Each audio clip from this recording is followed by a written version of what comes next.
नमस्कार मित्र हो, माझं दर्पण हे मिनी कथांचं पुस्तक बुकगंगा प्रकाशनानं प्रसिद्ध केलेलं. यातल्या प्रत्येक कथातली पात्र मला भेटलेली आहेत आणि म्हणून ती खरी आहेत. ह्या ऐकताना खूप मजा येईल आणि तुम्हालाही असं वाटेल की ही सगळी पात्र आपल्याही जीवनात कुठंतरी आपल्याला भेटून गेलेत. जेवढं दिसलं, जेवढं अनुभवलं तेवढंच मी या कथांमध्ये लिहिलेलं आहे. म्हणून ह्या छोट्याशा मिनी कथा त्याचं वाचन मी करणार आहे. तुम्हाला नक्की आवडेल. विनंती आहे, आवडल्याच कथा तर सबस्क्राईब करा, लाईक करा आणि शेअर करा. पाहूया पहिली कथा. कथेचं नाव आहे घरटं. घरटं. माझं सारखं लक्ष होतं त्या समोरच्या झाडावर. नुसत्या फांद्या, एकही पान नसलेलं उघडं बोडकं बिच्चारं झाड. एक घार अलीकडे सारखी त्या झाडावर येऊन बसत होती. माझं लक्ष होतं तिकडं. ती बघा घार.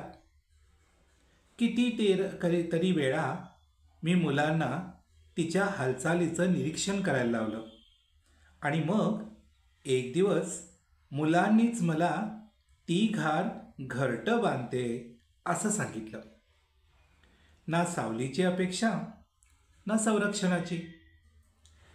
त्या झाडावर प्रेम चढलं होतं तिचं असंच वाटतं. घरटं तयार झालं. उघड्यावर होतं, स्पष्ट दिसत होतं.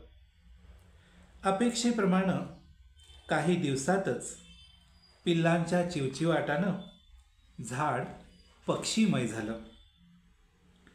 हे सगळं मुलं पाहत होती. घारीचं खाऊ आणणं, पिल्लांना भरवणं आणि आमचं पाहत राहणं नित्याचं झालं. ती पिल्लं आता उडायला लागली. निष्पर्ण झाडाच्या अंगाखांद्यांवर त्यांचं उडण्याचं प्रशिक्षण सुरू झालं. सध्या तेवढीच वजन होती त्यांची. त्या झाडाला आपणही पिल्लांसाठी काहीतरी करावं असं वाटू लागलं असावं. पुन्हा जगण्याची आशा निर्माण झाली असेल त्याच्यात. झाड मनानं ताजं झालं. ते बघा, झाड किती छान दिसायला लागलंय.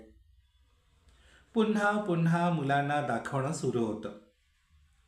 नवी चैतन्यमयी कोवळी पालवी फुटली. झाड अधिकच सुंदर दिसू लागलं. आपल्यावर प्रेम करणारं कोणीतरी आहे असंही वाटलं असेल कदाचित त्याला. घारीसाठी वाटेल ते. तयारी सुरू होती. पण एक दिवस पिल्लं उडून गेली. शहाणी झाली. दूर दूर, अगदी दूर गेली असावी. नव्या घराच्या शोधात. घार एकटीच. तीही नाहीशी झाली. बिचारं झाड पुन्हा एकटं पडलं. त्या घारीनं तरी असं का वागावं? परवा मोठं वादळ झालं. शिकवणं थांबवून आधी दारं खिडक्या बंद केल्या. तरीही नव्यानंच घातलेला पांढरा शर्ट धुळीनं माखला. सर सर, तुमच्या डोक्यात किती कचरा आहे बघा, 4-5 मुलं ओरडली.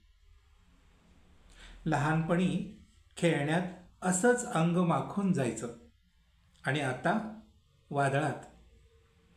बाहेर खाली पडलेलं घारीचं घरटं मी वर्गात आणलं.